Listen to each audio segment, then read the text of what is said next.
All right, let's do it live on it's a pure crud Monday. Let's just be honest. I mean, look at it out there. 40s. On every level. On every level. I mean, the weather's garbage. This rainy drizzle, 40 degrees, awful. Nonsense, brutal, absolutely brutal. And in this one on Sunday, you have defeat snatched from the jaws of victory because you have it, you feel like you're there. Listen, big picture, you're 4-3 through 7, and when you think of everything that's happened to this team, you would say to yourself, my God, you'll take it, for sure.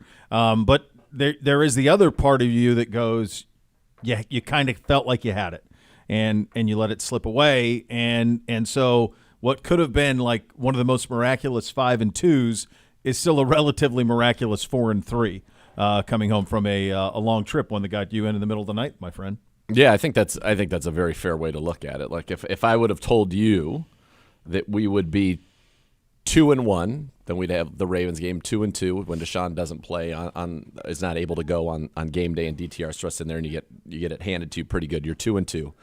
If I were to tell you that coming out of that, PJ Walker would start the next 3 games and turn the ball over 7 times, personally, 7 times in those 3 games, at least twice in every game, 3 in 2 of them, and that you would be home against the Niners and then on the road for 2 games, you don't think that you're 2-1 in those 3. And that's the reality of it. The thing that stinks is you're down 14-0, and I think probably a lot of people thought at that point, like, okay, good night, Irene. I was one more Seahawks touchdown from saying, all right, I got stuff to do. We're moving on. I'm not giving any more time. And you battled back into this game. And to the point where you had the lead. And I'll tell you, I spent this morning, once I awoke from my slumber after getting into my bed around 2:30, I watched the tape. And the tape it's maddening. Because in many respects, this was P.J. Walker's best game as a Cleveland Brown by a wide margin. And he still didn't complete 50% of his passes. He didn't complete a pass after 14 minutes and 11 seconds left in the fourth quarter. And didn't recognize things that he should have. The Seahawks had a real big tell in their blitzes, one that led to a sack strip fumble and one on the last play, that they would stack a defender, they call it topping. They would top the defender with a guy behind him directly in the exact same line. Yep. So you know they're blitzing. And both times it went unrecognized, and one led to the sack strip fumble in the first half. The other led, obviously, the ball going off a freak play off of the helmet there. I know we'll talk about 3rd and 3 in a second, but you felt like this would have been easier had they just boat raced us. You'd be like, all right, went to Seattle, play, of course. And they boat raced us. Of course. But we had the chance to win the game, and boy, did we have the chance to win the game in so many ways. Yeah. Dropped pick 6. The 3rd down and 5 at the goal, near the goal line on our last field goal drive, where he tried to throw it to Amari, and the guy, they were all locked up and incomplete. Elijah Moore ran wide open in the middle field. Bobby Wagner didn't cover him, forgot to cover him. And it would have been like, here, layup, take the ball and walk right into the end zone. There were a lot of plays like that. I thought that we battled back. I thought that Kevin Stefanski did an incredible job, and we'll talk about that decision on 3rd down and whether or not, there's so many, that's basically all anybody's focusing on in the game. Well, it's because it's hard. Look, when we say, whether it's social media or sports talk radio or even texting amongst your friends, it is a black and white conversation that you have. And the shades of gray largely are ignored by most, right? Oh, yes, of course. It is even though most of the sport is in the gray, so you go as far as you can go one way or as far as you can go the other way, and the middle is probably the real truth. And that's the reason it ends up that way. It's natural. It is natural, and I would say that the discourse on that is so outcome biased, which I do for sure. I do understand, but that is where I think, to your point, the nuance is taken out of it. I could understand many things, about that. We'll just talk about it right now, about that play call, because that's basically what everybody thinks this whole game came down to, even though we still had the lead and they still had to go 57 yards to beat us. And, and they did rather easily. Before we get into it, because to not follow the lead on all of it, I do think that one thing that you hit on that is pretty remarkable is this is a 14-0 game, and on the road across the country, you are tough place. You are a 4-2 football team that has just won 2 in a row, and it would be very natural. And by the way, just look around the NFL yesterday at everything that happened. It would be very natural to just push in your chips, say, hey, nice little business trip. We'll see you next week back at home against Arizona. That's when we'll be heavily favored in. We'll see you then. And lose this game 31-10 and say we'll see you on down the road. So I don't want to forget that they didn't, because that's buy-in, that's belief, that's give a damn, that's leadership, that's all of those things. This is a team that's playing without Nick Chubb and Jack Conklin and Deshaun Watson, among others. But though, my God, like the people I just named are enough. Those are attention getters. DeJuan Jones goes out in the game yesterday. Like, so many things that have happened negatively. Greg Newsome went out in the first half. Newsome. It would have been very easy to just say, this is the league. Kansas City did it yesterday. Totally. They did it. They went, all right, too tough. We'll see you next week. We're 6-1. I'm sick. We'll see you on down the road. It's really cold here. I don't want to be here. Good. We'll see you later. The Rams did it yesterday. So, like, it can happen to anybody, and this team didn't. This team fought all the way back and put themselves in position to win. So now we can have the conversation around 3rd and 3 right before the 2-minute, but also don't minimize the give a damn in the fight, because you were playing in many ways with house money by NFL standards out there. Oh, yeah. Based on where your record was and based on what you've been through. The give a damn, the fight, and then the excellence and adjustments that were made by the coaching staff, and then the execution in many times of the players themselves. Like, P.J. Walker had a stretch from kind of the middle, the second quarter when we finally got on the board, to through the middle of the third quarter, where he actually made a lot of really good throws. I was this close yesterday during that stretch in the third quarter to texting Gibbe and saying, I want P.J. Walker on CBD Monday, because I thought we were going to win, and I thought he was going to be why.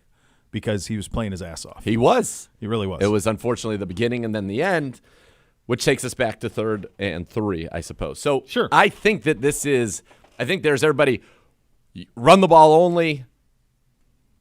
I don't understand why they threw the ball. It's P.J. Walker. This is the thing. I think that I'm able to try to at least live in the gray areas. First, number one, I think that we're confusing, again, outcome with process. And I think that's just a natural thing that happens in sports discourse. Sure. Number two,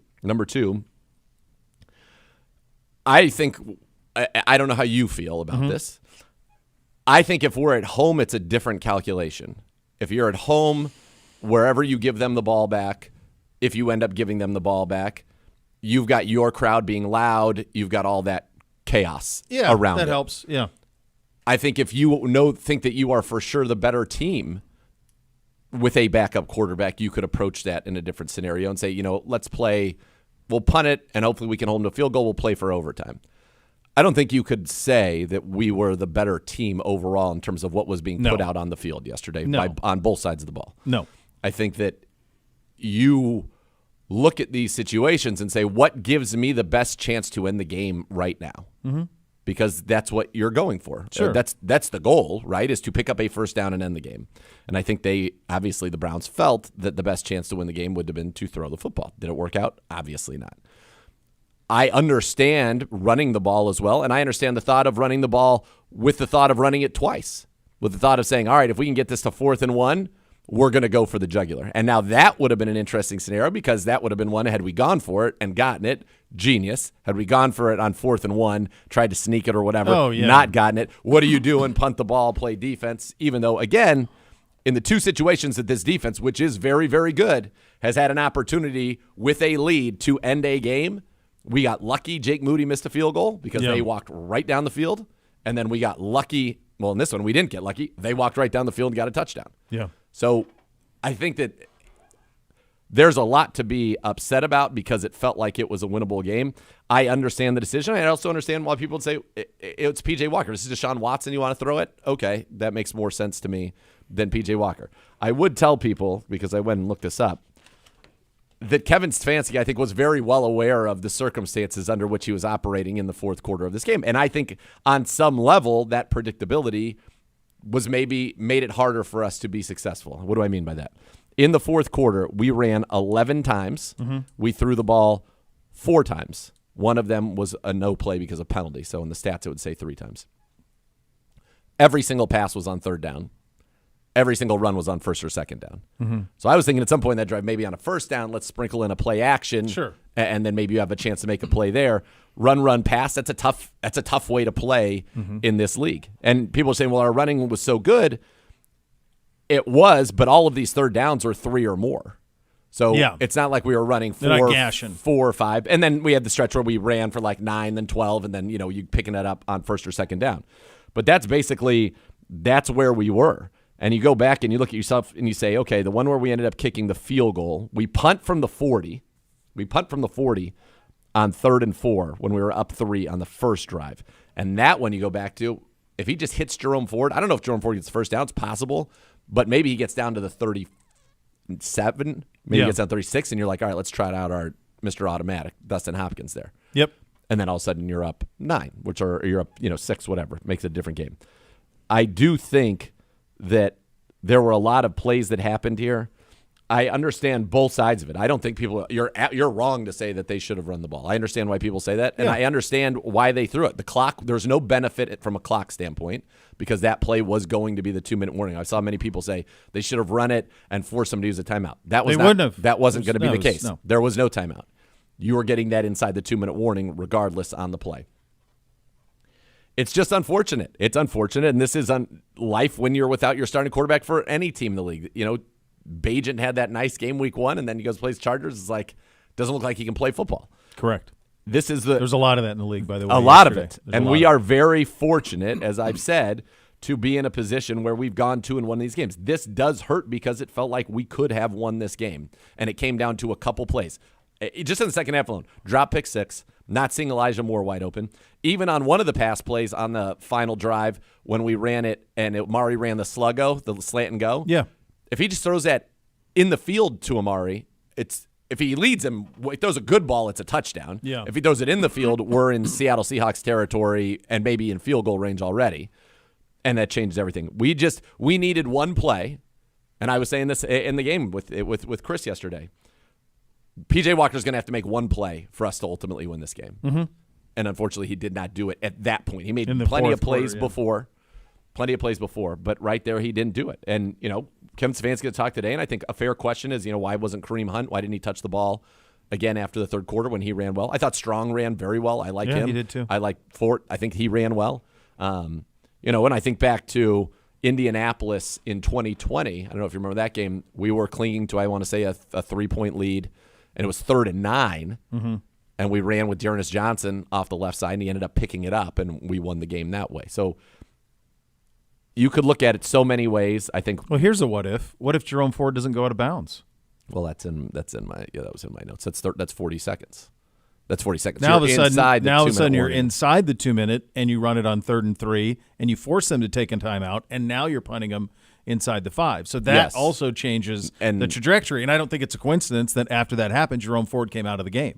The very next play, because it's like, dude, the one thing you can't do is that. You cannot go out of bounds, and he ran out of bounds. Your momentum takes you, and you got to slide. You got to slide. You got to stay in bounds on that. That's very and much that's a critical in the notes. It's 40 seconds. It changes, and it does. And I think we do run it in that standpoint because you're guaranteeing to take a timeout off the clock. Maybe you get the first down. If not, to your point, you're punting it from inside of the 2-minute warning. And we got lucky. The Seahawks, I thought, did not manage the clock well at the end. They should have taken their timeouts on the other side of the 2-minute warning so that they would have. That's kind of notorious for Pete, though, right? Yeah, like he kind of goes that Madden way. versus not, right? Yeah.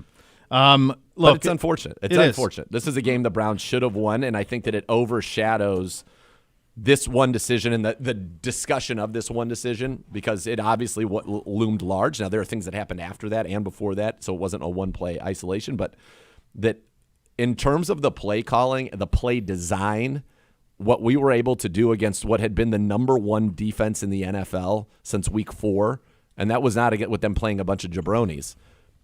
We were able to, Joe Burrow's been back for a couple of weeks now. They shut him down. Yeah. After that Arizona game, shut him down. Yeah. Shut that offense down. The drive where we went screen, and then the 49ers play, which worked on the Seahawks, fake screen, tight end up the middle, where he got drilled and through that. Like that was a masterpiece. Yep. We did as much as we could with what we had, despite turning it over 3 times. And you still had a chance to win, and unfortunately, you couldn't get done. It stinks. This one hurts because 5-2 puts you alone in second place in our division. 5-2 puts you, I think, as the 5 seed in the AFC. We're still in technically today as a 7 seed, but it was just. There's also I think the other thing that 5-2. It's buffer, right? 5-2 Yes. gives you buffer because whenever 4 comes back, there will be a feeling out process. He's not coming That's why back. I think he needs to come back this week. I think you need him Clearly, if he's able but, to get who that knows? tune-up But, against Arizona. He hasn't played football in such a long I know. time that, it's going to take a ramp-up period for him to get right and to be believing in what he's seeing and ripping it again. I mean, he's not just going to be put right back in there and going to be his old self, and you've got 2 divisional games after it. So That's what I'm that's saying. what 5-2 would have provided you for. It would have allowed for a little bit of a buffer zone because there is a little bit of at 5-2 it would have felt this way for me until we have certainty around Deshaun, and it feels this way at 4-3. Like, this is not sustainable. This type No. of turnover play is not We sustainable. lead the league in giveaways. It's just not going to get it done, and that's the thing that was frustrating is that you're getting playoff performances out of a lot of different places, but obviously the turnover thing is something we've talked about all season long. Even when Deshaun was in there, this was a team who we did not win the turnover battle on a week-to-week basis ever. We've only won it once, right? Indianapolis, when we still turned it over 3 times. Right. So that's what makes it hard. And it's the end of the San Francisco game where we run the play action and PJ boots it, and you're like, you got one guy to throw to, man, and Or if you it's slide. not there, you slide, and instead he threw it, and you went, oh my God, oh dear God. I mean, just think, had that been picked, and he threw it in a position where it could have gotten picked. So I think that the second, and I had this because I'm just going like, look, man, give it to 27. I have a decent chance that maybe he'll get 3 yards anyway, Kareem. Let's pick up the 3 yards. I think we have a great chance at picking up 3 yards, and let's go from there. And that's what we do, right? You're going to second-guess calls left and right. But it was also the knowledge of PJ has this propensity, I think, among other things, to – it looked to me like he just locked in on the slant. Well, and he was did throwing that. it. That was a theme throughout the game. He was like, this ball's going here. Yes. And Jamal Adams is coming right down that alleyway. And that should have been recognized. It should have been seen. But also, should we expect him to see that? Yes. Yes. Well, then this ain't working. Yes. You know what I mean? And the truth is, had he not that thrown same it happened to in the that San Francisco game. well, he where it didn't was recognize the blitz on the strip but fumble. that's It was obvious. Right. So then obviously we have a much bigger problem there. Well, that's why he's been right. But he is who he is. who you're operating with. Agreed. So that's the I know. They only had, so I watched the playback. They only had 6 in the box. And because we were in shotgun, I think Jamal Adams was actually run blitzing there to blitz into where if we makes were sense. running an inside handoff out of a shotgun, it typically comes across the formation. And I think he was blitzing into that gap where that run would have most likely gone. Yeah. And so you just got caught with it. It stinks. I will say our defense, which started the game not very well, they started off 3 for 3 on third down. They scored 17 points on their opening drives. Now, one was a short field after the P.J. Walker fumble. But then they hold them, 7 straight. They get them off the field on third down. We get 2 takeaways during that point, the 2 interceptions.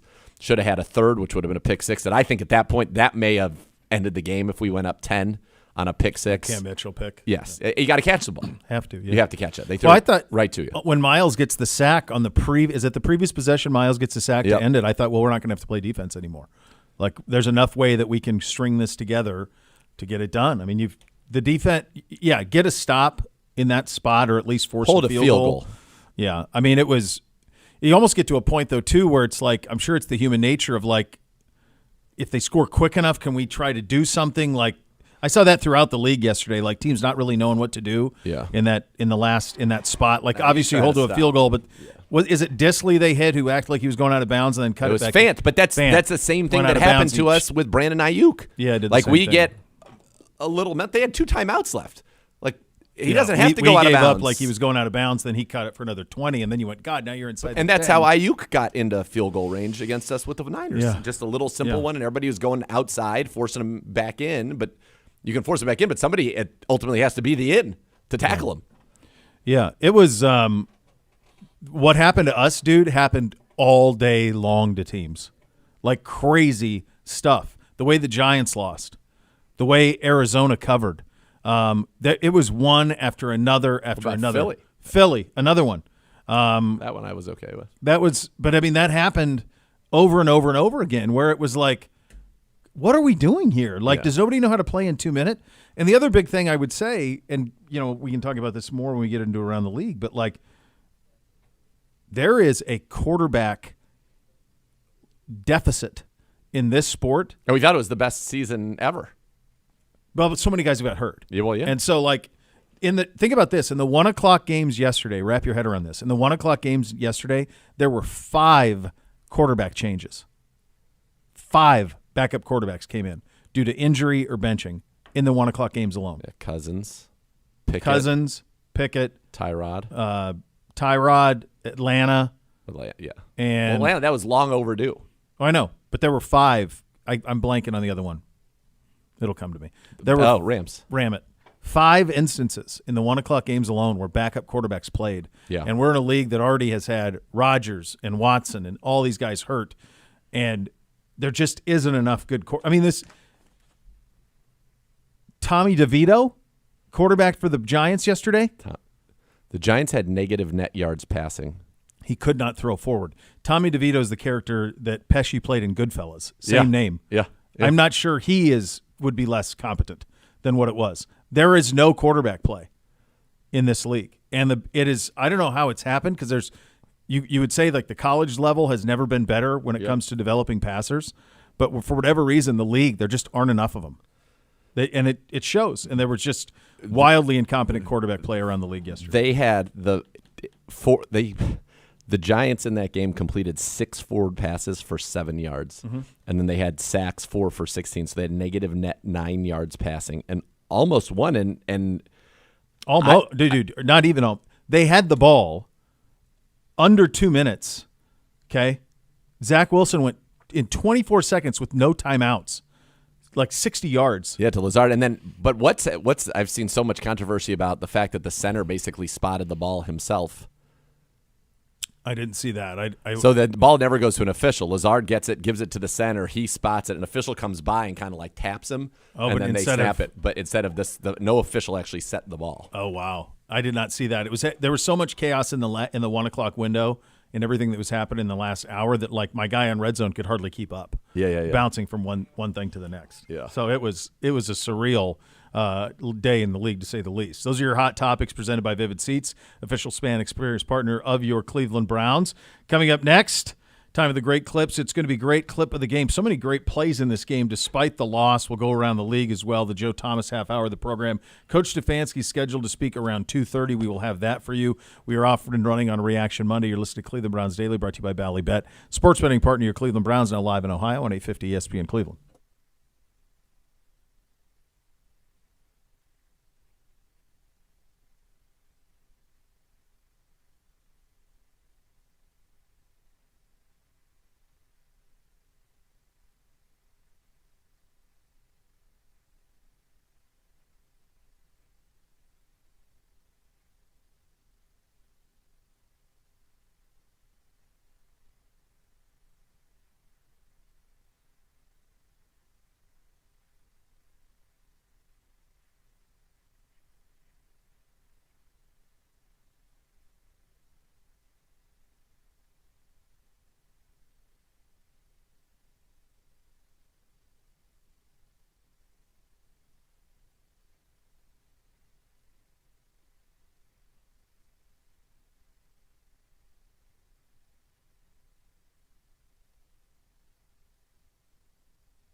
Browns fans, visit your local Tide Cleaners anytime during the month of October for a chance to win tickets to an upcoming Browns home game. You'll automatically be entered to win with any purchase. Time now for our Great Clips. It's going to be great clip of the game.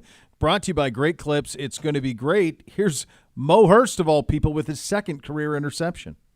Smith out of the shotgun with 3 receivers to the right and 1 to the left. Browns show blitz. They bring it again. Ball is tipped in the air and almost picked off. Was it picked off by Maurice Hurst? Did the big fella get it? He did!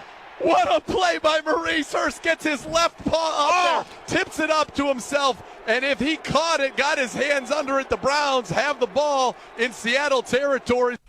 All right, so first of all, I think anytime you can refer to a big guy's hand as a paw, so that's a good job out of you. You got to, right? They got to. Yeah, They're all like big grizzly yeah, bears. it's a They big paw. Big paw, just smacking it down.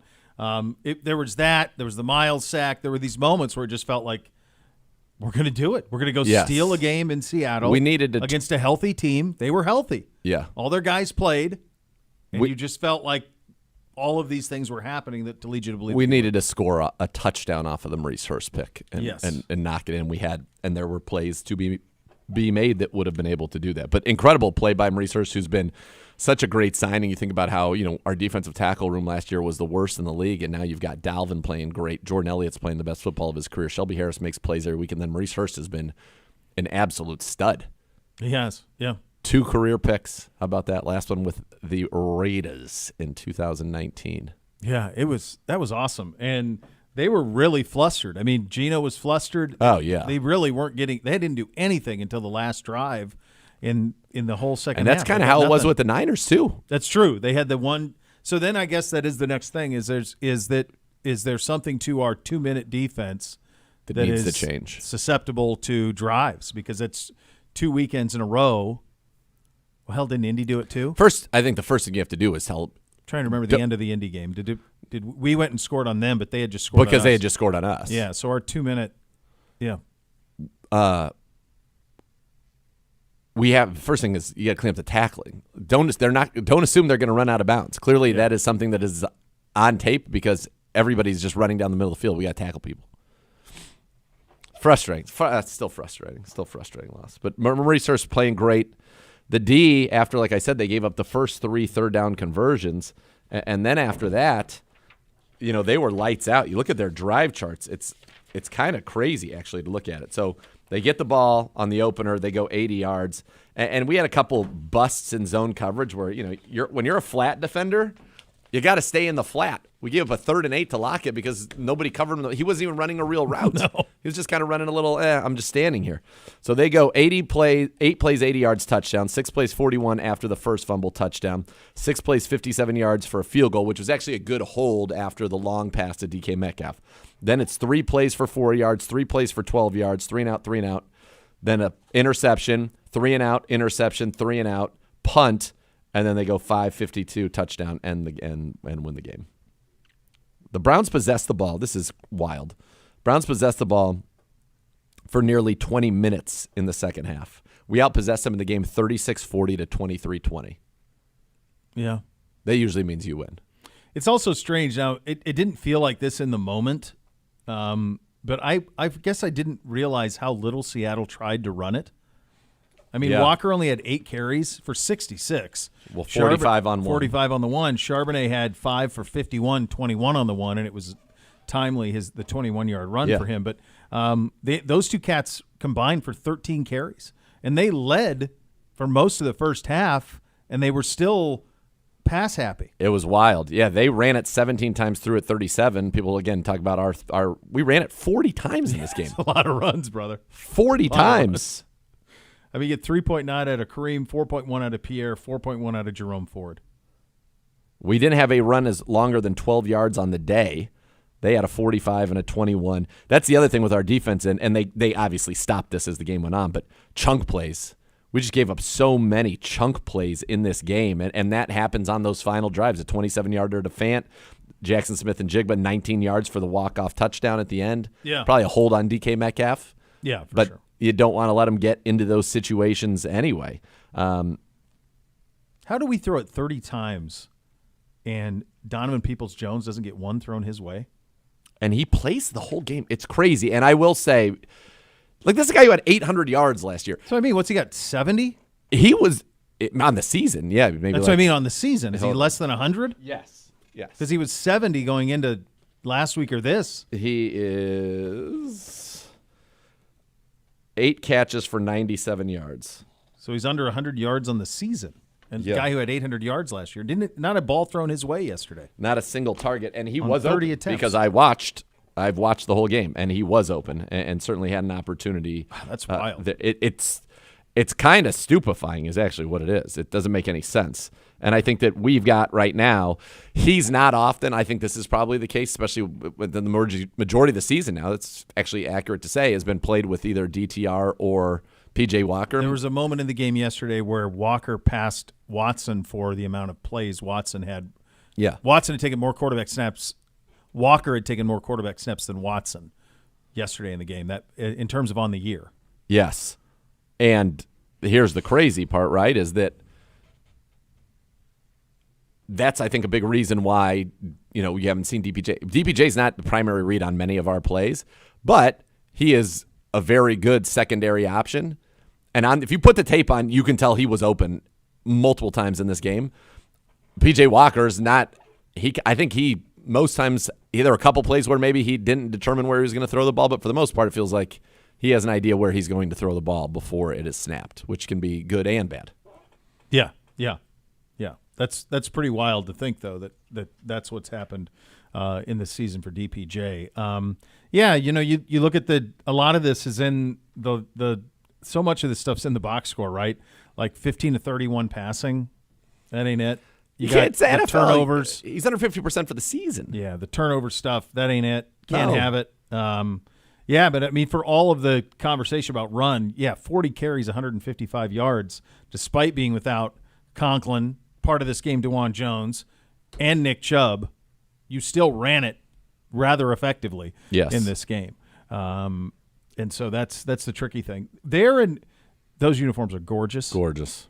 God almighty, I wish we would have been white over white, or I do even too. white over orange with white face masks, something like Yeah.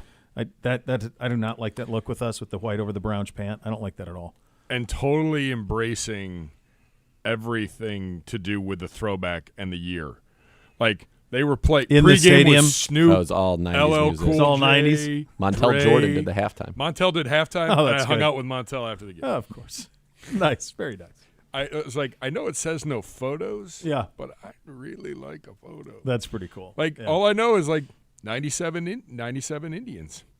Yeah, right? They win after every game. Glory days, Montel, this is how we do it. Really? Oh, yeah. Oh, that's those cool. were the two That's songs very they cool. played. Yeah.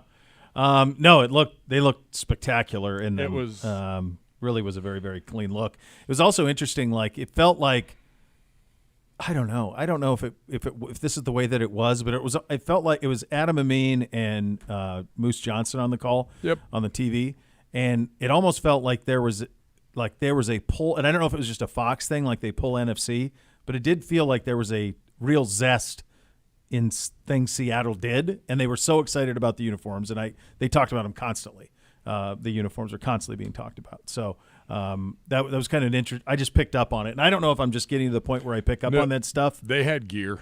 Seattle took care of them. Oh, okay, yeah, because the gear was, I mean, it was a real topic throughout the game, the gear and how clean they looked and all of those things, and there was so that was there. Did you guys enjoy the town?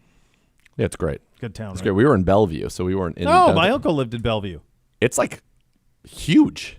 Has it? Yeah. It used to be like a really nice suburb. Yeah, now it's like a boom town, really nice suburb. There's as many high rises I feel like there's in downtown Cleveland. Oh, really? It's, Yeah. Wow. I haven't been there. Microsoft. there's an is right ST. there. There's an STK in Bellevue. Really? Yeah. Wow.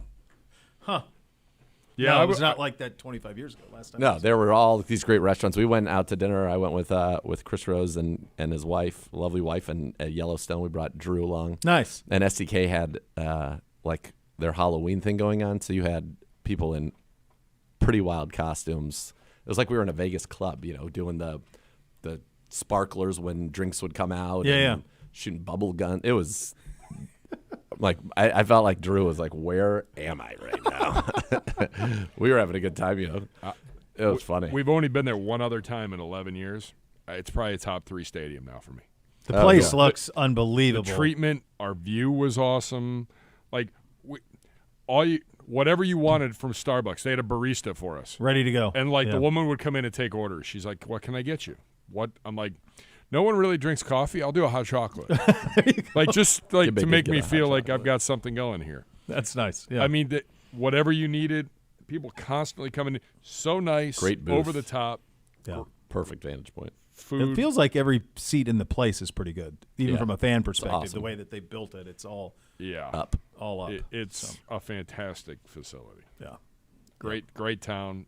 I wish we could always have an extra day because Yeah. getting in, and by the time we got loaded in and everything, it's like 7 o'clock, and I'm like, oh, it's really 10 o'clock. My wife's already texted me good night. Good night. Yeah, you're like just getting started. I was Yeah. thinking about that when it was like the game was just kicking off, for whatever it was, and I was thinking like 24 hours from now, we will have played a game. You guys will have flown from Seattle back to Cleveland, and we'll have already done Cleveland Browns Day. Like all of that will have happened in a 24-hour period. That's That's a right. long damn ways. It is. to that coast. And our flight there, we were in Canadian airspace basically the entire time. Oh, you went up? We were over the Canadian Rockies, where we were. Very pretty. Yeah, it was pretty awesome. But like we were in Canada for the entire flight there. It's a long time for me and Gibbe to be sitting next to each other in a small Tight quarters. section. At least we had a seat open between us. Oh, there you Yeah. go. You get to sprawl Yeah. out. a little bit. Otherwise, that's a toughie. That is, certainly. Come out to Razzles, Olmsted Falls next Thursday, November 9th, 7 to 8. Here, our Coaches Show Live. Meet a Browns player. We'll be signing autographs throughout the night. Brought to you by Bud Light. Easy to Sunday. Easy to enjoy. As I mentioned, a wild weekend in the NFL. We'll do a quick snapshot of it. And then the Joe Thomas half hour of the program coming up. You listen to Cleveland Browns Daily on 850 ESPN Cleveland.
Supplies Plus give you a chance to win tickets to home games all season long while providing the best deal for your pet at over 75 stores throughout Ohio. Enter to win tickets at clevelandbrowns.com/Pet Supplies Plus. Receive a coupon to use at your local Pet Supplies Plus with your entry. Pet Supplies Plus, proud partner of your Cleveland Browns. No unbeaten teams, no winless teams. Carolina wins yesterday. Gibby wants one big takeaway from Sunday's game. It is truly an any given Sunday league. That's the takeaway. Yep. And the addition to that would be what I said earlier, in that there is a incredible lack of competent quarterback play. And I don't know how it's happened. I don't know if you remember things as a kid and you think, well, it was better then or whatever, but to me, you think about the competent backup quarterbacks. And I think I know what it is. I think it's you don't want to spend money on backups. You can't if you have a quarterback that's on a second contract. So what happens is you have these undrafted rookies or late-round picks who are your backups. Yep. And the amount of true, like, Tyrod Taylor-level backup quarterbacks in the league, the Case Keenums, there's like 4 of those guys. And the only places they can play is whether there's a rookie quarterback or one not making big money. Yeah, you have Brissett behind Howell. You've got Heineke behind Ritter. Right. Yeah, they have to be people on rookie contracts. Everywhere else, if you're paying a quarterback, you got to – Taylor's with Danny Dimes, but my guess is he must not have gotten much because he hadn't really played in a while. Probably. Tyrod. That's probably true. And then he went down too, and so they went with Tommy DeVito, who could not throw. I mean, nothing. Couldn't. It was wild. So you had a absolute bonkers day in the league. I mean, Kansas City pushed in the chips in the first quarter. Wild. Just, we're good. And Denver gave up 70 to Miami like a month ago. Yeah. 70. And somehow Kansas City couldn't get operational. Yeah, that was a pretty crazy one. There were a lot of crazy results there. You had Denver, though. You knew. Didn't you? I don't know. I don't think I did. I think I had Kansas City. You did? I believe. All right, well, double check that then. Double check that at some point. But that's I mean, some of the beats feels like you would have thought Slumtown. Some of the beats were unbelievably bad. I mean, that ended up being pushes like the Giants with the ball and the Jets in 24 seconds. Zach gets them a field goal, then they win it in overtime. Yep. Baltimore is up 31-14. I think it was 31-14 with under 2 minutes. Yeah. And the Cardinals score, miss the 2-pointers, so they're still up 10 or 11. No, up 10. And then they recover the onside kick. And then they go deep, deep, deep, deep, deep, kick a field goal, win by 7 or whatever, and it was 8.5. Yeah. It was like cash the check, and it was done. So this was just a league of absolutely bonkers results. It is a week-to-week league. You don't know who's going to show up and who isn't. And it's a long damn season, man. And that's the thing, where all of the anger and all of that, and I get it, the disappointment in the outcome yesterday, you're still 4-3. Yeah. And if you beat the Arizona Cardinals, and no matter who plays quarterback, you will be a touchdown favorite to do so. You will be 5-3. And I think all of us would have signed up for 5-3 3 games had none of this happened. Had we had Nick Chubb, with Conklin, with Watson, we and for sure would have 5-3, be like, all right, we're ready to go. Yeah, the thing so it's that all is, still there for the Browns. It is. You need 4 back, and you need him to get back to. We need him back now. We need him back now, and we need him back the way he played against Tennessee really quickly. By the time you get to divisional games, you can probably beat Arizona the way that we did if he plays this weekend. If we just play clean, you should be able to beat Arizona.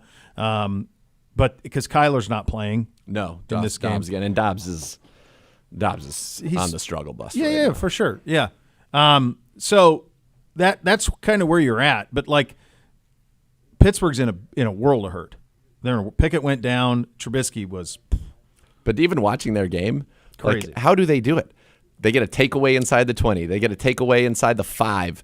And Trevor Lawrence threw one of the most stupefying interceptions you'll ever see for somebody of his talent at the 2-yard line, where he just threw it right to the defender. Like, it's a clearly throw it away, live to the next down, hand it to Travis Etienne, and let's move on and let's get our points. And he just threw it right to him. It was absolutely wild. Absolutely wild what was happening throughout the league. But, like, Baltimore looks pretty damn good. Yeah.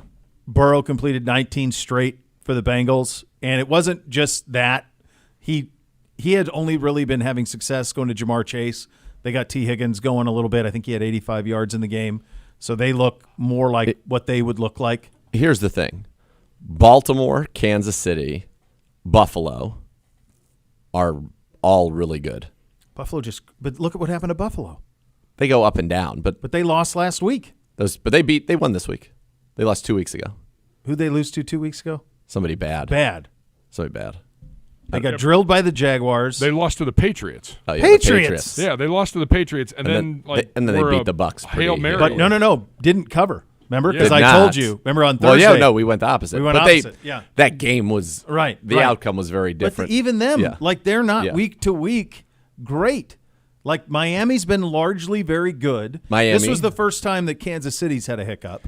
It feels. Let me rephrase it. It Yeah. feels like as we sit here right now, Baltimore, Kansas City, Miami, Buffalo, and the Jags are going to be in the playoffs. And I think Cincinnati's 6.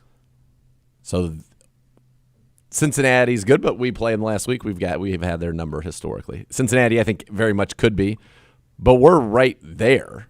For sure. So we need 4. We need to go. We need our quarterback. We need our. You gotta have 4. It's a I mean, quarterback league. You got to have a quarterback. Yeah, because the rest of that stuff is starting to crystallize. Like And the Chargers, the even Jets though I aren't joke with serious them, people. the Chargers are good. They are good. The Bears totally suck. Agreed. And they're Agreed. 2-4 coming into it. I know, it's like crazy. the kid's good. He's really good, but Yeah. like I don't know. It'll be us, them.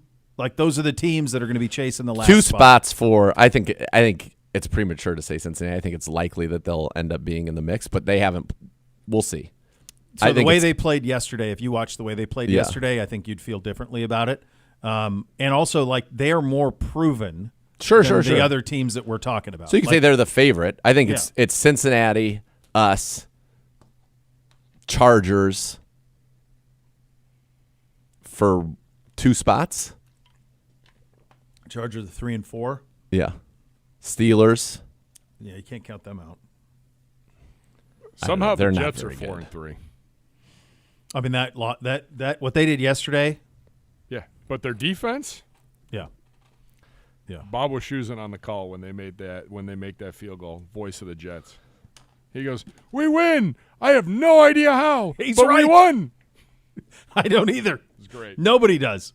Hey, Browns fans, you could enter the chance to win season tickets for the 2024 season from Sugardale and your local Meijer. Head to browns.com/contest to enter now. And don't forget to get Sugardale bacon on your next trip to Meijer. The Joe Thomas half hour of the program coming up next. You listen to Cleveland Browns Daily on 850 ESPN Cleveland.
Browns Fans Express Beer, presented by Bud Light, brings the same facial authentication technology used in Express access to beer purchases in the stadium. Dedicated Express Beer stands are the fastest way to get a beer in Cleveland Browns Stadium. If you're 21 and over, go to the ticket tab in the Browns mobile app to learn more. So we had our neighborhood Halloween. We're awaiting the Hoffs. I'll tell a quick story. Yep. We were at our neighborhood Halloween party, or Halloween Did we trick get or a shower? treat. 7 or 8.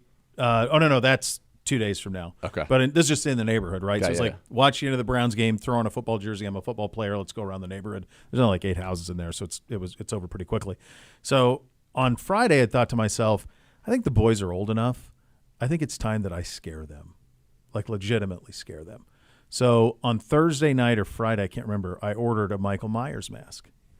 And I said, when they come home, Michael Myers is going to get them. That's how this is going to go. Now, I ran this by some people, and they're like, I think the little two are too young for that. I think that might be too extreme for Bootsy and Beamsy. Bootsy, I think Beamsy's fine. So I said, I'm like, you know what? So Amazon delivery driver drops it off after they had finished So trick-or-treating. did you have the full, like, No, suit just the suit? mask. Just the mask. Just the mask. So I had taken Buddy for a walk, and I saw the package, and I told my wife, I'm like, I'm going to scare the blank out of the boys. Tell them not to, don't let them get the package. Like, so they were like sorting their candy. So I put Buddy in, I go into the basement, I put on the mask. The mask is incredible. I mean, it's pretty terrifying. I don't know that they even have a point of reference on To know that it is who that Michael is. Myers. It's not like they've Yeah, seen yeah, it. Right. So I sneak around the outside of the house, and they're like in the foyer area, like sorting out their candy. And I rap on the window, and I had like a coat on so they couldn't make out that it was some of my clothes. And I had a coat on with the mask, and I hit the window pretty hard. Dude, pandemonium. Beamsy. Do you have it on video? It's on the Ring. I should have had Amy video Yes. like their reaction. Yes. So they lose it. Beamsy shoots down next to my wife in the fetal position. He is bawling, completely bawling. Bootsy sprints like a rocket upstairs, is screaming, crying the whole way upstairs. So maybe this wasn't a good idea. I'm going, maybe this was a little too early. NBC took off rocketing, screaming, and then my wife was like, "Oh, it's Dad! It's Dad! And I came in with it on, and they still were panicked. And then I took it off, and I hugged them, and they were mad the whole time. And fast forward to answer the question, no, they probably weren't old enough for it, especially the little two.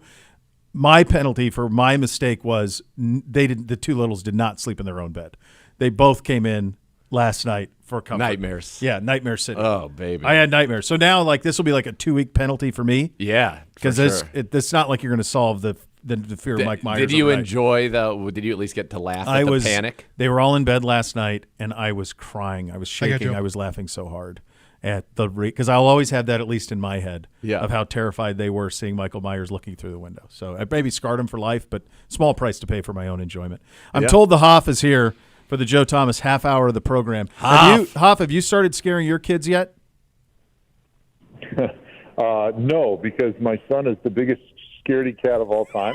And he gets like nightmares from just watching the commercials during the football games, to the point where, like, if he sees a bad commercial, he's in our bed like all night. So scaring is not allowed in our house. Yeah, because no. that's the last thing you want. Your kid like climbing in bed in the middle Tell of me the night. about it. Yeah, I blew it about as big as you could blow it. It was it was really enjoyable. Yeah. For 30 seconds for I me. enjoyed hearing it, so thank you for that. It was I will always have the memory of them in complete fear. Joe, let's do this. You're 4-3 football team. And we'll get into the specifics of what happened on Sunday, but if I were to tell you back in August, you're going to be 4-3 and you're going to be without Nick Chubb, Jack Conklin, mostly without Deshaun Watson, we all would have taken it, right? Absolutely. I mean, when you think about the key players that we all expected to be humongous parts of this team this year that are on the sideline, like Jack Conklin, like you said, Deshaun Watson, Nick Chubb. I mean, when you think about it, all right, who are the three most important players before the season, coming into the season? Probably been Miles, Chubb, and Deshaun Watson. And to not have those guys and still be sitting at 4-3 after thinking that, okay, we should have beat the Seahawks, should have beat the Steelers, no doubt in my mind. You had the game won right there. But you got to feel pretty good that, like, hey, if Deshaun is able to come back anytime soon and play reasonably up to the expectations we have, like, we still have everything in front of us, and we should still feel really good because of how good the defense is playing. But also, I think this offense is starting to click a little bit. I think they're starting to figure out some of the ways that they can get other guys involved, like how Njoku's getting involved in the screen game. Yes. Now how we've, I think, done a good job replacing Nick Chubb with Kareem Hunt, who's like more of the power, physical thunder back. And I've really enjoyed watching Pierre Strong Me out too. there. Yep. He's fast, man. Like Acceleration. the speed that he has going to the sideline, acceleration, the way he changes the angles that the defenders have to take because of his speed, it really creates a lot of space inside for that cutback. And I think that's part of the reason why you're seeing the screen game start to open up a little bit. You're seeing a lot of those misdirection, like fake zone one way, throw the screen the other way, fake zone one way, fake the screen the other way, and then throw the middle screen to Njoku. Like, it's really spreading out the field, and it's become a fun offense to watch that was totally unexpected when you got your third-string quarterback in there. Yeah, that was the drive you're talking about with some of those screens. That was a masterpiece right there. 3 plays, go down the field with screen, fake screen, and then hit Chief on a play that the Niners had run against the Seahawks last year in Seattle for a touchdown. I thought that was pretty good. He's even better than what there's so much even more to him. Don't you guys think? To who? Chief. Oh, I think more. he could be like an all-pro type tight end. Like, I think he's got that in him. If we used him, like he's Kelsey such a or weapon. Waller, That's Andrews, what I mean. yes, Like, if he I got wish. 12 targets. He's only getting really screens, honestly. Yeah. I just looked this up because I was so curious because it felt to me like David Njoku is dominating in yards after catch, like that is where he has been so effective. And so I decided to look it up. So he's got 293 yards this season. He's got 243 after the catch. Second place on our team in terms of yards after the catch. Elijah Moore's got 102. Amari Cooper's third, 83. So he has more yards after the catch, and almost he's within 10 yards of our top 3 after him combined. We've got to find ways, though, to also throw him the ball down the field. Which we haven't done. Well, our passing game has been been tough. And the other thing, Hoff, when we talk about 4-3, we're talking 4-3, leading the league in giveaways, and we've already had a bye week. So we have given it away 17 times in 7 games, and we're somehow 4-3. I mean, that's crazy. We got to take care of the football. But, yes, I'm with you. Chief, there's a lot to Chief. I'd like to see him used more. I'd like to see him get a lot of targets every week and get targets down the field as well. Yeah.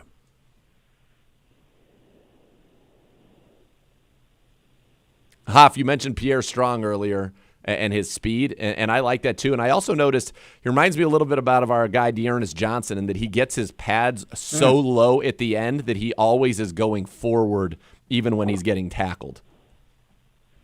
Did you notice that? Yeah, I totally agree. Yeah, he's a really good zone runner. Like, we talked about like different running styles and how it relates to different running concepts. Like, he's a really good outside zone runner. He reminds me of, like, you watch Raheem Mostert from the Dolphins. Like, he uses that speed to threaten people, so then the linebackers have to turn their shoulders to the sideline to be able to take that angle because he can run around the defense. And then he does a great job of putting that foot in the ground, getting his shoulders facing north and south, and finishing with his shoulder pads over his knees, which makes him a tough tackle. Like, because an angle tackle, when a guy's got his shoulders face into the end zone and he's running full speed and he's got his pads down, that's really tough. You see guys bounce off a lot. And I think he's also good at kind of finding those cracks. I mean, hats off to Andrew Berry for being able to kind of find a guy like that who people don't really know a whole lot about, but just really fits well into the scheme. And he's wearing number 20, which I don't know, Z, if you were here, but remember a guy named Montario Hardesty? Of course. Yeah. That was He would before have my been time on here, the but ground. yeah, Montario Hardesty. Tennessee product, But, isn't he? Do I have that right? Tennessee, yes, absolutely. Yeah. And he was a guy who I think would have been a good player, but he had like 3 ACL tears or something crazy. I mean, he had all sorts of knee issues, so it really added up quick. But he was that type of guy that had speed. He had a little bit of wiggle. He always finished runs with his shoulder pads down. And there's a big difference in the run game when you're always adding an extra yard, because it's all about just getting to those manageable second and third downs. And when you're getting 4 yards instead of 3, it really opens up the playbook, because then now you're not stuck in some of those long yardage situations where your playbook gets cut down because you have to run a certain number of plays. So I really like him. He's been a lot of fun, and the combination with him and what Kareem has done out there with kind of his physicality, it's been a fun evolution of this Browns rushing attack. Joe, what do you do if you're Stefanski, if you're AB? This would be more of a Stefanski question than anything else. With PJ Walker has been put in a tough spot, but it hasn't worked, right? I mean, we've had really costly turnovers. We're not completing passes at a 50% clip. These are kind of the minimum threshold for quarterback in the league. If Watson is indeed out again this week, which you hope that he plays, I mean, but if he's not feeling it and he doesn't play, do you stay with that and hope that a corner gets turned, or do you do something with DTR? How would you handle that situation? I don't know. It's tough because we saw DTR in preseason, and he looked so good, and he was so fun to watch. And then it was like when he was on that big stage with his one start, the eyes were wide, and there was no ability to move the ball down the field. Like, he just didn't look like he had that confidence to do it. And I think that's a question for guys that maybe are watching practice every day, maybe have an idea of, has he been able to take that step? Because I like some of the stuff that PJ's doing, and to your point earlier, like, the turnovers really have been what's killed us all season long. And you got to find a way when you're the backup quarterback to be able to still complete some passes, move the ball down the field. But the one thing you can't do when you got a defense like we have is turn the football over. Like, we're going to win every game. I truly believe that in the regular season if you don't turn the ball over, because your defense is so good and you find ways to get yards and score points, like I mentioned, with the screen plays. And we've got enough weapons at receiver with Amari and Elijah and Joku, and now the run game's clipping. Like, just don't turn the ball over and we win these games. So I still think you stay with PJ and you say, all right, you just got to have a little bit higher value on taking care of the football. And we just got to make sure we don't get in those situations that he got put in yesterday where you have to go down the field in a 2-minute drive, because he just doesn't have that skill set right now. You can tell, like, he takes a sack on a 2-minute drive, which is the ultimate sin. Don't try to extend the play and take a sack. You can't do that, because then it's over. Because now you have to take a timeout, and now you're in 3rd and 20, which is impossible. Yeah, it was tough. I want to ask you about one thing, and our former linebacker coach Blake Williams was talking about this on Twitter earlier today, and it was something that I saw when I actually was watching the tape in this one, that the interception play on 3rd and 3, and we'll talk about that in a second, and the sack strip fumble on the second drive, he didn't seem to recognize that a blitz was coming, even though I thought the defense was tipping it off. The word that Blake Williams used was topping. I don't know what you called it from an offensive perspective, but the guy who was blitzing had a defensive back behind him, maybe 7 to 10 yards, in the exact same line with him. Where it's kind of saying, okay, he's actually covering that man because this guy's blitzing, and we didn't recognize that either time, to disastrous results. Is that a common thing, and is that something that should be recognized, and then protection should be slid that way as opposed to not? Very astute observation. So basically, an offensive lineman's life is binary. You're either in the run game or the pass game. The run game, that's a whole different animal. But the pass game is all about who's topped, right? It's all about who can blitz and who can come and who can't, right? Because it's just a numbers game. And so it's just a matter of doing quick, like, mathematical equations when you're out there. That's why Alex Mack was such a good center, right? He could go up there and he was looking at the safeties, and he could quickly count who are my eligible receivers, who can cover who, and then you move your protection one way or the other based upon who the guys are that can blitz. And in that specific situation you were talking about, when you look to the right side of the Browns formation, there was nobody that could blitz because everybody had to cover. I mean, I guess they could just leave somebody uncovered, but that would be a mistake. Like, that almost never happens in football. They're like, oh, we'll just leave this guy uncovered and we're going to blitz anyway. So what you saw was there was more dudes on the other side than needed to cover. So you have to turn the protection that way, because even if they don't come, and unless you have a weird situation where there's some, like, badass pass rusher, like you got a TJ Watt over there, and you're going to go, all right, we need to double him no matter what, and then the quarterback just has to throw hot if the guy on the other side comes. But that wasn't the case, and so you had to move the protection that way. PJ had no idea that that player was not going to be blocked, and I noticed that a couple times. They didn't always hurt us, but I wondered, because I don't know exactly what the coaches are telling him. Is it up to the quarterback to see that and move the protection? Is it up to the center? But there were a number of times in the game where guys were late and edgy because they were trying to adjust on the run rather than pre-snap having the slide going to the right players, knowing, okay, this guy can blitz because he's top, because he's got a safety behind that can cover, so he can come off the slot. On the other side, they can't. So we're sliding that way. We got to flip it. And that's what happened in that situation. Now, whether that was the quarterback's fault because he's responsible for that or whether that's the center and he's supposed to see it. I'm not sure, but it's something that has to get fixed because it's too easy. It's the foundation of pass protection, and you got to be aware of it. And maybe if it was on the quarterback, if that's the system, maybe it needs to now go to the center to be able to do that if PJ's got too many other things on his plate to be able to decipher that stuff.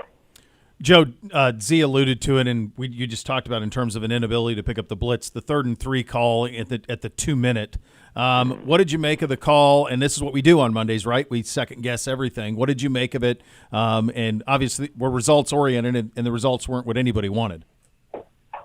Yeah, it looked like they had, to the right side, they had double slants, and your quarterback's taught to read that inside out. The ball was just not thrown very well.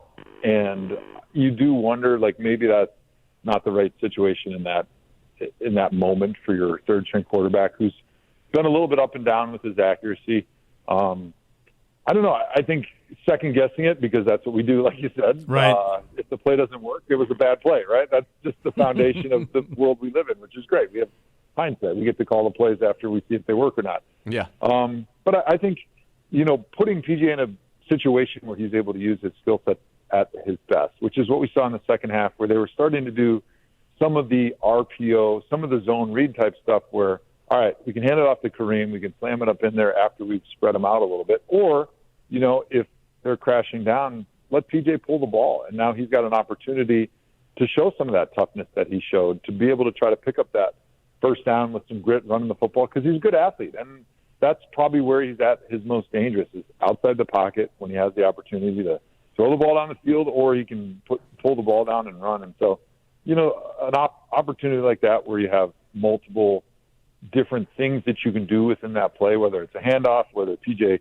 pulls it and starts running, or pulls it, starts running, and then can pop pass to somebody. I think those are always my favorite options because it gives you the best chance to guess right what the defense is going to do, right? Because you're giving yourself multiple iterations within that play of getting it right based on what the defensive look is. Yeah, and I felt like when we came out in shotgun in particular, I think Jamal Adams was probably run blitzing just because that's where that inside handoff would have gone. And then he was able to, stop the run, I guess, on the way to the quarterback. In this case, it was a pass. I'm with you. I noticed early in the game, I think it was our second offensive play, we completely moved the pocket left and got an easy throw and an easy completion. We didn't really move the pocket after that.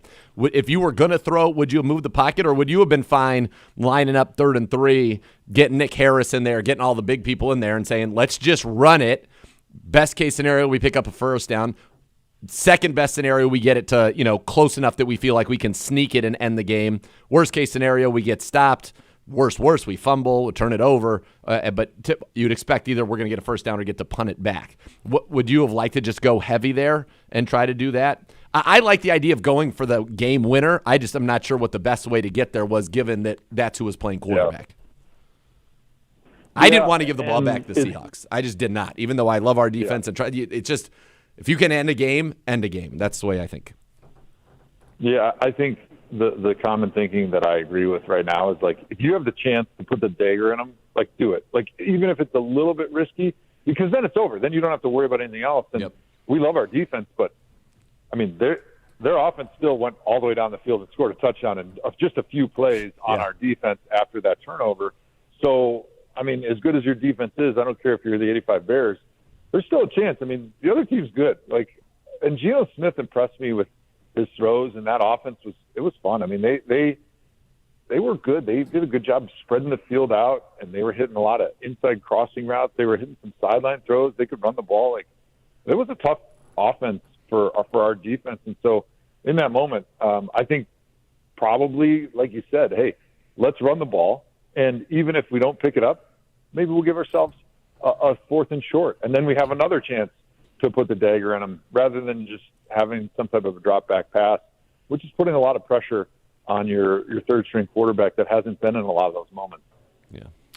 This is now as we look big picture, this is now Baltimore 6-2, Hoff, and then Pittsburgh, us, and the Bengals all at 4-3. The Bengals have won 3 in a row. I don't know if you were double screening the game last night, but they looked awful good winning in San Francisco. At one point, Burrow completed 19 straight. Trade deadline is Tuesday. Do you anticipate this being a noisy trade deadline and maybe even a noisy one in the AFC North? I'm not really sure what's going to happen with the trade deadline because it always seems like every year there's a lot of chatter about teams doing stuff. And I think some of that is driven by us, right? In the media, us as fans, because we're excited about our team, right? Yeah. We're thinking, hey, if there's just one piece we're missing, this is who we need to go out and get. And as fans, we think very short-sighted, whereas teams, they're thinking more long-term, like, all right, what do we have to give up to get it, and how much is it going to benefit us? Because at the trade deadline, you usually have to overpay for guys, unless you get really fortunate and some teams just having a fire sale, which you just don't see that often. And so do you want to overpay for somebody that, is probably maybe going to help you? You hope he's going to help, but you just have no idea. So I think a lot of times it gets hyped up more than it really ends up being, but you never know. I mean, I'm curious what you guys think about, is there a position of need that you think is reasonable to be able to pick up during the trade deadline that's going to make a significant difference? Because we're right there. Like you said, Baltimore's significantly ahead right now where they are, and they look really good. But everybody else in our division, we're right there. And I think in the AFC, we got a great opportunity, first of all, to win the AFC North if we play a little bit better. But also, I mean, just get in as a wild card and then trying to play good football at the end of the season. So I definitely think that you want to be players, but you also want to be smart and not overpay. Yeah, it feels like you just need to have like full transparency with Deshaun with like a timetable, because we can't be contenders with what we're doing at quarterback. So that's he is really the solution. He's the solution. He has to but be the solution until there's because you could patchwork it and try to find another way to stay in the mix for a while. But I think it starts and stops there. Yeah. I mean, and people are talking, you can't really run it much more. We ran it 40 times. No. We ran it 11 out of 14 plays in the fourth quarter. 4 yards a clip. Clearly, Kevin Stefanski was aware of the limitations that he was dealing with and tried to win anyway. It's tough. I think Deshaun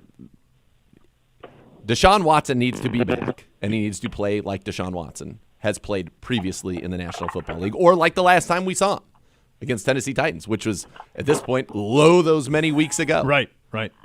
But there isn't a solution walking through the door. You mentioned the trade deadline. We can buttress this roster all we want. Oh, let's get another receiver. If we don't have Deshaun Watson, the likelihood that we're going to be able to deliver the football to that receiver is very slim. Yeah, very much is. We're winning in crazy fashion, and yes, it is. We are very fortunate to be 4-3. So now we need to go. We need to get everybody all hands on deck, and we need to be able to get this thing going. Okay, we're having some radio transmission issues with the great Hoff. Hoff. Great job. Can you guys hear me? Yeah, just a little squelchy. If you're familiar with the farm equipment, Sounds truck. like we're on a rocky breaker. Yeah. Squelch. All right, that's it. All right, that was a Joe Thomas half hour of the program. Well, we're up against it anyway. That's right. All right, coming up next, we appreciate Joe a very, very great deal.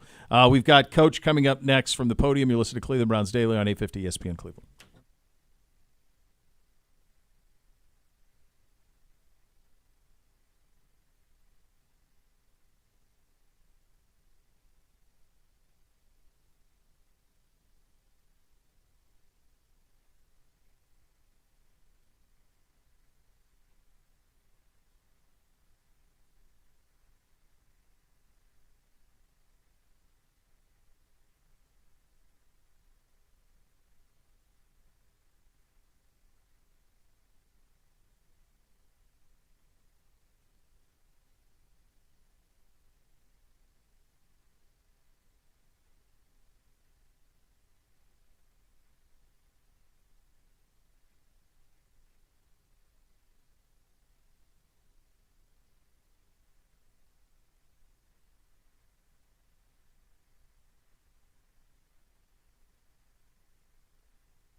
If your game plan for the season includes buying or selling a home, Howard Hanna has the answers, delivering a winning strategy for breaking down the game of real estate.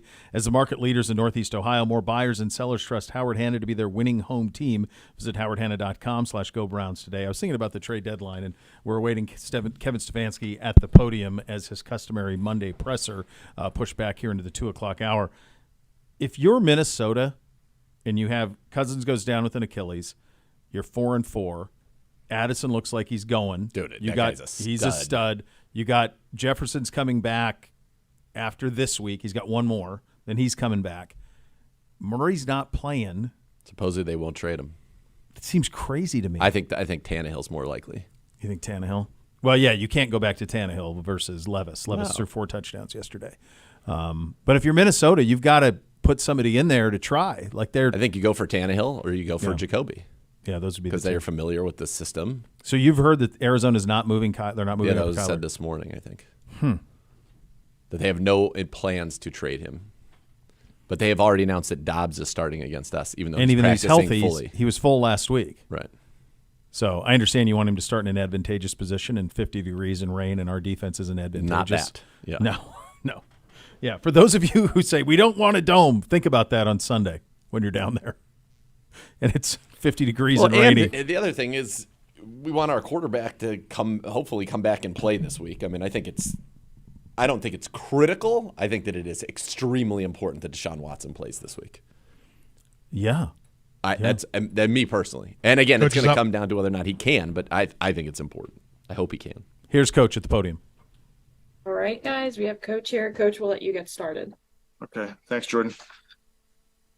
Okay, I'll update you guys on injuries Wednesday. Still got a lot of information incoming. Yesterday, obviously, very disappointed when you watch the tape and, in the moment, just not to come away with a win there. We didn't finish. You have the lead in the fourth quarter late, and we didn't finish the game. And that's frustrating, obviously. We'll learn from it. We'll be better because of it. And then we'll turn our attention to a big one this week at home in front of our fans. And with that, I'll take any questions. All right, first question will go to Tom. Thanks, Jordan. Hey, Kevin. A lot of debate over the 3rd and 3 play. Why did you opt to pass the ball there? Yeah, we had options there, Tom. I felt good about our group. Obviously, you'd prefer an incompletion there. It stops the clock at the 2-minute. We knew that. And obviously, you would have preferred a run for a gain of 0, 1, or 2, or get it. All of that's true, but the result didn't go the way we wanted. That's the truth. But you just got to continue to just do what you think is best for your team.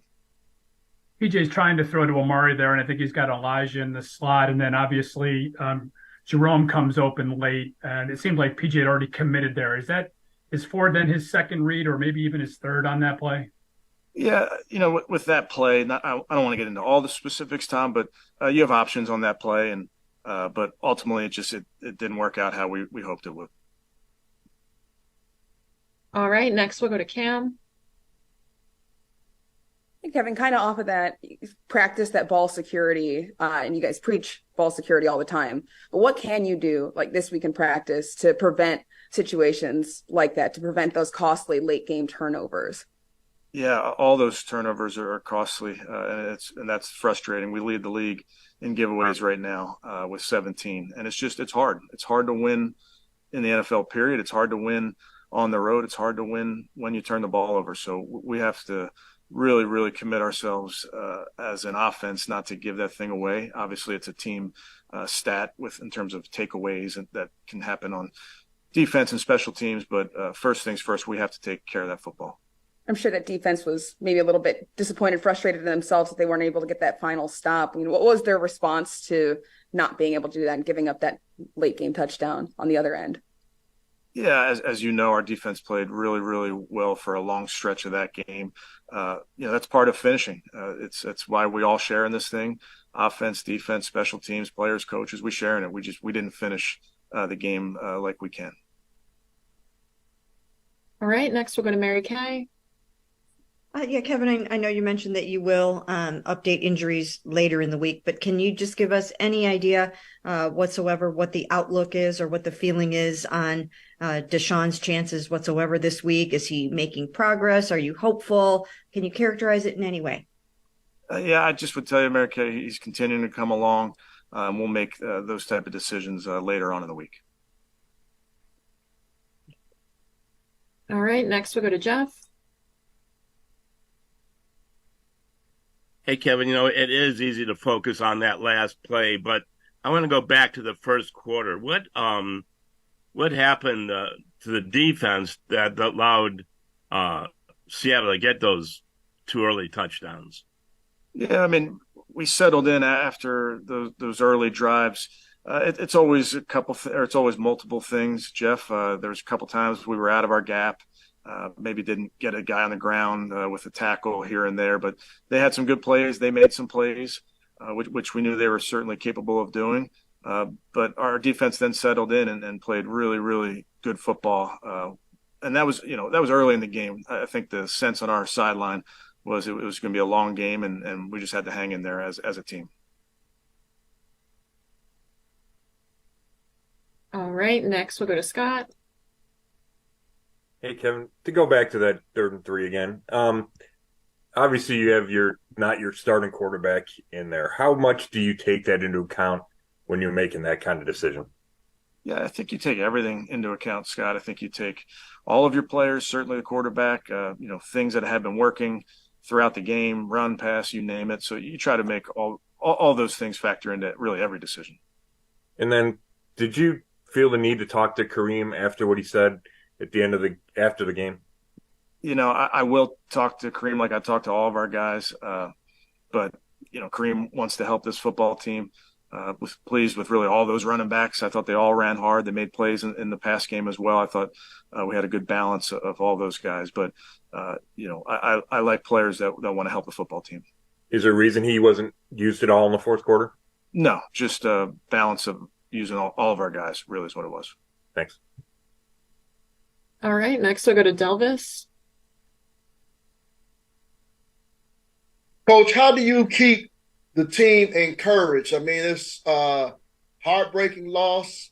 It seemed like that defeat was snatched from the jaws of victory, so to speak. And a game that pretty much you all were in control until the end, and then with the 3rd and 3 call, it just kind of seems like the running backs didn't have a chance to put this game away.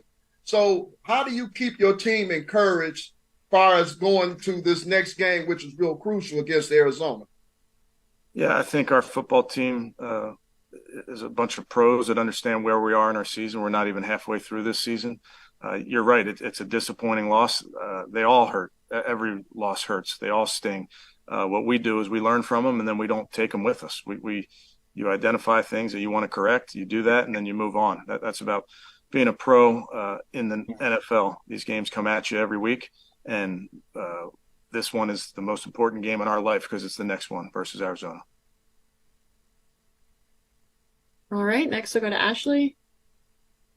Hey, Kevin, looking at the quarter by quarter scoring breakdowns for the season, I don't have the exact numbers in front of me, but I know the first quarter is the largest disparity for you guys where you're getting outscored.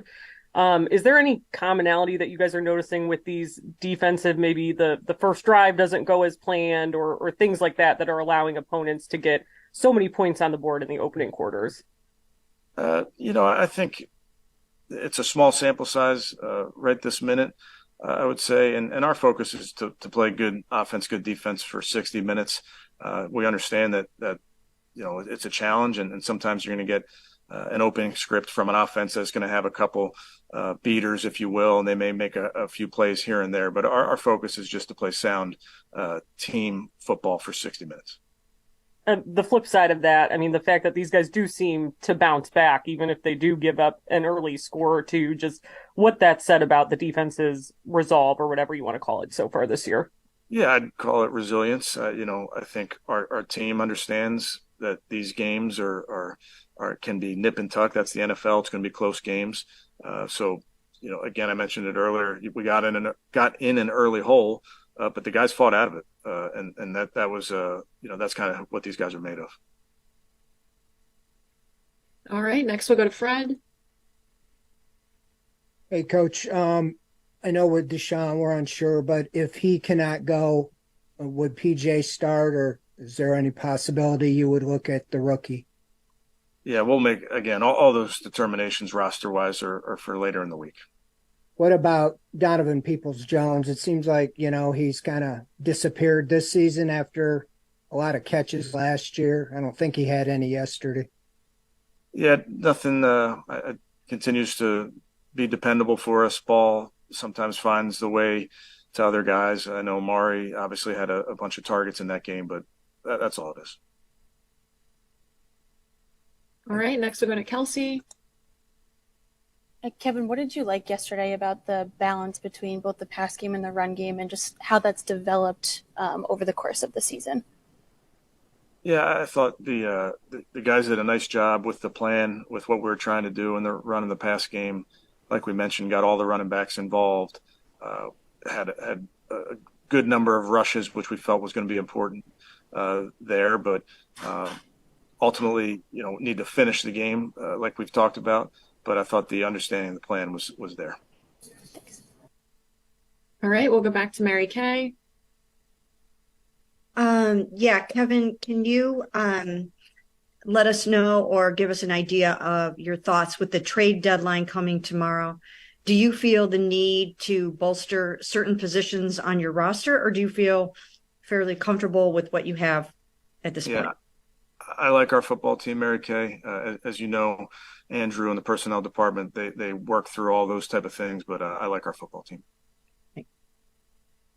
All right, and we'll take two more. First one from Cam. Kevin, we on both sides of the ball, Pierre Strong and then Mo Hurst both making really big plays for those guys to kind of have earned their spot and their way up into these roles and to provide that kind of depth and talent there. What has that meant to this football team to have guys like that in kind of every area? Yeah, it's really important, Cam, and Mo has been with us since the spring, so has a real good understanding of what we're doing and continues to give us really good reps. And then Pierre obviously was a later add onto our football team, but got up to speed and then right away made an impact on special teams and did a great job and has done a great job for us there. And then his role has grown on offense as we've seen. I think he continues to take strides there as well. All right, and last one from Scott. Hey, Kevin, I know you said you're going to update injuries later in the week. Are you worried that there's anything serious coming out of yesterday's game? We'll see. It's a bunch of guys that we'll look at and still getting all the information, but we'll see. I know I asked you after the game. Do you know if Za'Darius' x-rays came back negative? I don't know what we are still getting results on him, but I'm hopeful on Z. Okay. Thanks. All right, that wraps us. You guys are up. All right, there you go. Thanks.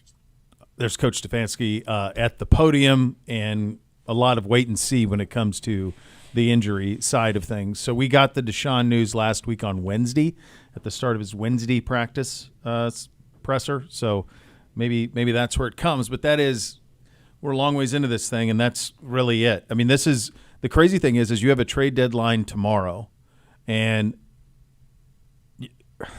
it's all connected, Z. Well, right. I don't know how you can decide to make moves for the now know. Unless you know what's going on with your quarterback. And I think that it's been clear that there is an injury with Deshaun Watson. The question is, can he play with that injury? At this point, Deshaun has felt that he cannot. And certainly in Indianapolis, it would have appeared that way. Yeah. So what has been done in the 2 weeks since that so that hopefully he can play? Because this team needs Deshaun Watson. Folks, maybe you give DTR a shot. You're not – P.J. Walker has given you everything he got. I respect him immensely. He is a gamer. He's a competitor. He shows flashes of very, very good throws.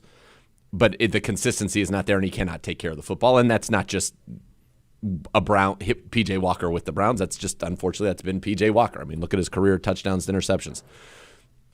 So you need to – and I don't think there's a quarterback out there that you're going to get because – we all like Jacoby. I think Jacoby's great. But, are we winning the Super Bowl with Jacoby Brissett? No.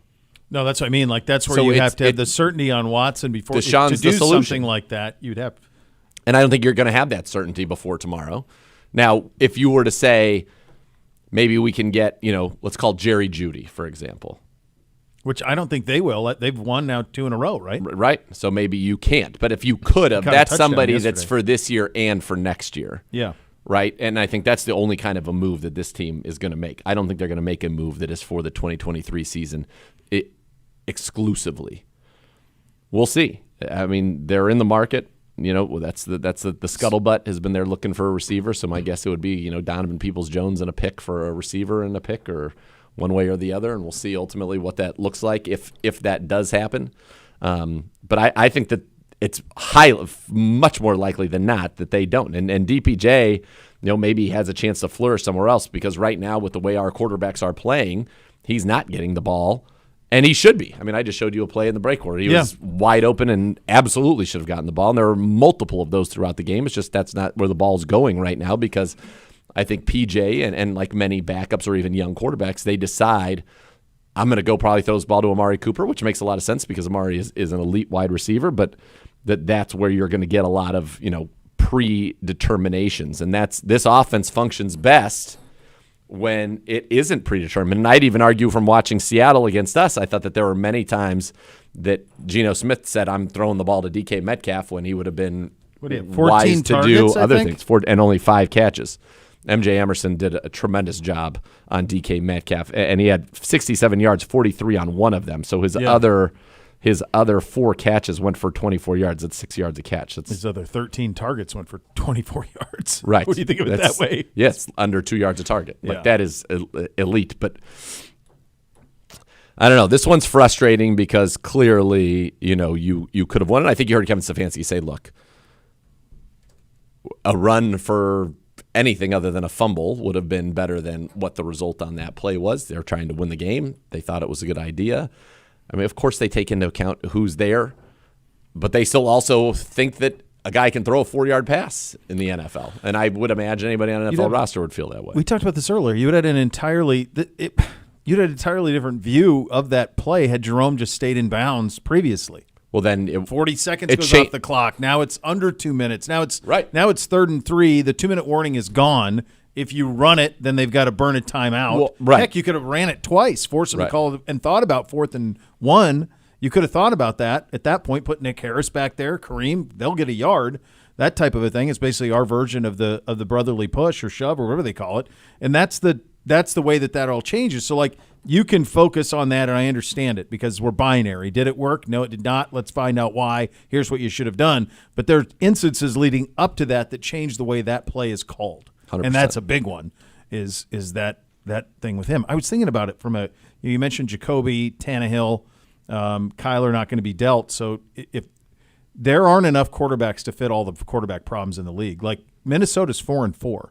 They can't go with that cat who they played yesterday. Okay, Nick Mullins. So you got to go out there and see who's available. And there were a ton of quarterback injuries. There are a ton of quarterback injuries in this league. There's backups playing. I mean, New York's under their 3rd guy. Now, Daniel Dimes will probably come back next week, but you see it. And Jacoby's out there, Tannehill's out there. Those are the 2 most viable ones that are out there. And the other ones, like Philly with Mariota, and he's washed anyway, but they're not moving off of him because they can't. If something were to happen, he can patch it together. Minshew would have been a guy that somebody could, but he's playing because he's the guy in New Orleans. Jameis, Andy Dalton. Jameis would be one. Andy Dalton. Jameis would be one. Jameis to Minnesota. I wonder what Minnesota does now. I wonder if they can't. They're 4-4. I mean, they should want to stay in it, but realistically, what's the point? Realistically, what's the point? You can't play with that quarterback, though. Fine, but they're not going to be in a position to probably draft one high because they're too good, even with the loss of Cousins. Let me throw out a crazy thing, and this popped into my head. I'm writing this down. What if they trade Jefferson to somebody for a 1 or 2 1s? Jefferson's in year 3. No, he's in year 4. So he's got to get paid. They now have Addison, who looks every bit like a legit number. Like I can carry an offense number 1. Sure. So I have that on a rookie contract that allows me to all of a sudden buttress this roster in a major way overnight. So you'd be trading the best receiver, the consensus going into the season, best receiver in football. I'm not saying they're going to do it or that I would do it. I'm just trying to think what would be a commiserate give back? 2 1s. 2 1s. And then what would be a team that's Justin Jefferson away? got to be in the AFC. Kansas City. Bills. Kansas City can't pay him. Bills. Yeah. Put him with Diggs. You have Diggs and Jefferson and Gabe Davis all of a sudden, and you're just like, we're going for it. Jacksonville. You could give him one of the guys back. You could give him Ridley back. Give him Ridley. Swap out Jefferson and 2 1s, go your way, and we'll go with that operation. Yeah, in terms of the teams that are close. Dallas. So Dallas, yeah, Him and CD with Dak. He would like that, I'm certain. Yeah. I don't think it's going to happen. No, I don't mean, either. it's just, I do think we're going to see some action in the next 24 hours. I do. And I'll tell you who would make that trade, and I didn't want to say it, but I know who would make that trade. This one? For that guy in the AFC that we didn't mention. Yeah, same. All right, we've got a score tonight. Raiders, Leos, Cleveland Browns Daily, 850 ESPN Cleveland.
the preferred copier and document services provider, your Cleveland Browns. They'll tackle any size office. Call 216-485-2000 or visit ohiobusinessmachines.com. Hello, Gibby. Hi, Vegas. Traveling to Detroit City tonight, kids. Lions and Raiders. Numbers changed. The score has changed. 7. Okay. Raiders could wear their black over silver tonight because the Leos are in their silver over silver. Yeah, they sure could. With the blue hats. So I hope I see them in black over silver. I would like that as well. Silver. I'll let you go first. Last week I went first on Monday. Sure. Last time we saw the Leos, they got blasted. I don't think Vegas is very good. Now, they had a players-only meeting where they aired all their grievances. I still don't think they're good. They hate their coach. They hate the system. They hate everything. All of it. They are 1 minute. not happy with him Grapes at all. is playing, though. Jimmy Grapes is playing. I think the Lions win this one pretty easy. I think they're up 13 with about 3 minutes to go, and then we're going to get one of these ridiculous Garoppolo, Devontae Adams. Okay, thanks. How you doing? Bootsies. That don't matter We at all. should just call them Bootsies. Bootsies at the door. Bootsies. It's a Bootsy. It's a Bootsy. Bootsy's never going to go there again after I had Michael Myers in the window. To the end of that. 27-21. 30-30. Feels like that to me as well. I'll go samesies with you on that, my friend. We're back tomorrow with more fun. The next level's coming up next. Cleveland Browns Daily, 850 ESPN Cleveland.